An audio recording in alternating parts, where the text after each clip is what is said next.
cuties. Okay, so to start today, I'm just going to go ahead and apply a black face paint, and that is just to provide a nice canvas so that as I start to apply my cream paint, they have a nice solid canvas to adhere to. So I'm just going in with the shades black, blue and purple, and once I have covered my forehead in those shades, I'm going over it with some eyeshadows in similar colors just to build up the pigmentation and make it more like an evening sky. So I'm just going ahead and blending that all together before I start with my moon.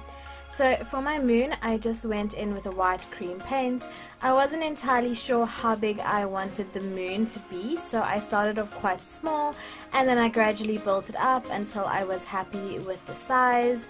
And I just carried on adding cream paint to that and then setting it with a white eyeshadow to give it the kind of effect and matte look that I wanted. Next, I'm just going in and creating the branches for the trees that I am going to have on either side of my face, and I'm just going ahead and sketching out where they're going to be with white so that I can continue my sunset look, and pretty much just continued to add pink shades and stop for random dance breaks because let's be honest, I think I was about an hour in here and I was anticipating many more hours. So I just carried on blending, added a few orange shades and a yellow to kind of top off that sunset and make it look really authentic. I then went ahead and set my face and had another singing break. So I'm just going in now and I am singing again. Excuse all of the singing. And I am pretty much just sketching out where my trees are going and adding a little bit of depth to them, and I did this by using a really fine brush and singing again. And then just going in firstly with the cream paint to get the outlines before I went in afterwards with different shades of brown eyeshadows to get the shading right.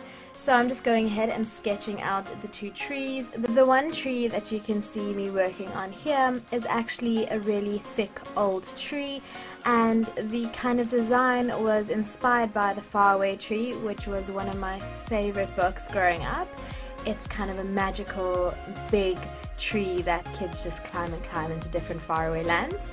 But getting back to the point, the tree over there that I'm working on now was inspired actually by the trees that grew around a waterfall that I found as one of my reference images. So now I'm just going in, as I previously mentioned, with the eyeshadow shades in different shades of brown just to give the tree texture and age and put rings around it really, and really give it a more authentic, natural feel to it. So next I decided to move on to the leaves of the tree, which notoriously I was dreading. So I started off by using a cream paint just to get the feel of how wide I wanted the leaves to stretch out and how big and what kind of space I wanted them to occupy. After I was done with the cream paint, I went in with a face paint just to add different dimensions and texture. So for that I used an assortment of shades ranging from a very light green to a white to a dark green to an in-between green, just to give me the dimension and depth that I wanted. So then I moved on to the next tree, which had a very different kind of leaves. It was more of a bushy tree, and at the end of it I was quite proud of myself, as you can see. So then I started with my waterfall, and at this stage I had to take off my gown even though it was freezing, and I started off doing the waterfall down my neck. I had to tie my hair up. So I started off doing the waterfall down my neck, going onto my chest, just in a white, and then I started to add a blue cream paint, and I stopped to sing again. Before continuing to add the rocks to the side of the waterfall, I just initially went in with the cream paint. I kind of did most of this look initially with the cream paint and then built up textures with different shades of eyeshadow. So pretty much here I'm just blending the blues into the waterfall to give it a more blue tone to it because it was purely white before.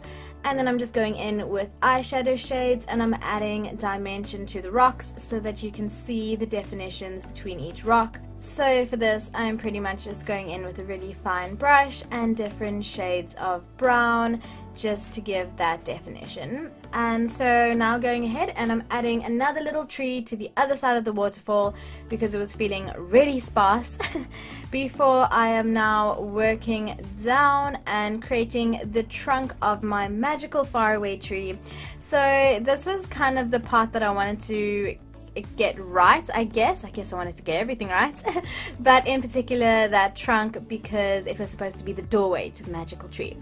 So now you can see I'm just going ahead and extending my waterfall and starting with my grass.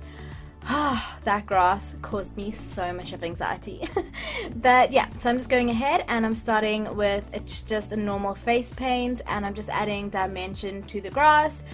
I did this multiple times to get the level of dimension I was happy with. So at this stage I was a good few hours in and despite having a heater on I was still pretty cold. So now I just started working on the embankment on the side of my river, adding a little bit of brown to it so that it would look more natural, like the water was actually meeting the grass, before I proceeded to go ahead and add another layer of green to my areas of grass. I did this a few more times as well. So next I'm just starting out by adding some trees to the background behind my faraway tree, and that was just to occupy that space which would have otherwise been blank and super weird, and also just to make it look more like a forest, more full, more dense, more magical. So to finish those trees off I'm just going in again with the different shades of green to give it dimension and to kind of fill it out, and I decided to take those trees up onto my lower lip just so that I could turn my whole face into the living canvas instead of just having my lips just bare. So I carried on adding different textures and shades, which I then decided to also bring down. So after I added more dimension to my grass, I decided to add some shading into my river, and I pretty much just went in with the deeper blue where the water meets the embankment, and I just created some shadows there before going in for another time and creating more texture on my grass. So you may be wondering what happened. Well, spoiler alert, those colors did not work and just served me a lot of anxiety. But as you can see, I'm now creating my magical unicorn, and you'll notice my eyes darting from left to right because I had to study that reference image so carefully, and it was no easy feat to achieve this unicorn, but I am super proud of how it turned out.